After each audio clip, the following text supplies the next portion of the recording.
आज भिवंडी लोकसभेतील प्रमुख पदाधिकारी प्रकाशजी पाटील असतील, मारुती भिवंडीजी असतील, हे सगळ्यांचे ज्येष्ठ पदाधिकारी या ठिकाणी उपस्थित आणि गेल्या अनेक दिवसापासून भिवंडी लोकसभेमध्ये काही गोष्टी सुरू होत्या. त्याच्यावरती तोडगा काढण्यासाठी जे आहे मंत्री चव्हाण साहेबांनी सगळ्यांबरोबर बसलो आणि मला वाटतं ज्या काही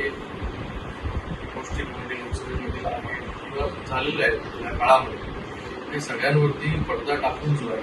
भविष्यामध्ये सगळ्या गोष्टी समन्वयाने होतील, युतीचा धर्म जो आहे त्या ठिकाणी पाळला जाईल, याची दक्षता जी आहे ती त्या ठिकाणी घेतली जाईल असं आश्वासन जे आहे ते आम्ही या ठिकाणी या सगळ्या लोकांना दिलेलं आहे. तर म्हणूनच भिवंडी लोकसभेमध्ये सगळे निवेदावे बाजूला ठेवून आपल्याला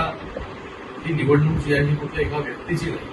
त्या ठिकाणी काही कपिल पाटील असतील किंवा डॉक्टर श्रीकांत शिंदे असतील, या निवडणुकीमध्ये जे आहे हे व्यक्तीला महत्व नाही, त्या ठिकाणी या देशाची निवडणूक आहे. त्या देशाच्या निवडणुकीसाठी जे आहे ते आपल्याला त्या ठिकाणी काम करायचंय, महायुतीसाठी आपल्याला काम करायचंय आणि नरेंद्र मोदी साहेबांना पुन्हा एकदा आपल्याला त्या ठिकाणी पंतप्रधान बनवायचंय. आज महाराष्ट्रामध्ये माननीय मुख्यमंत्री एकनाथ शिंदे साहेब असतील, उपमुख्यमंत्री देवेंद्र फडणवीस साहेब असतील किंवा अजितदादा असतील, त्या तिघांच्या नेतृत्वामध्ये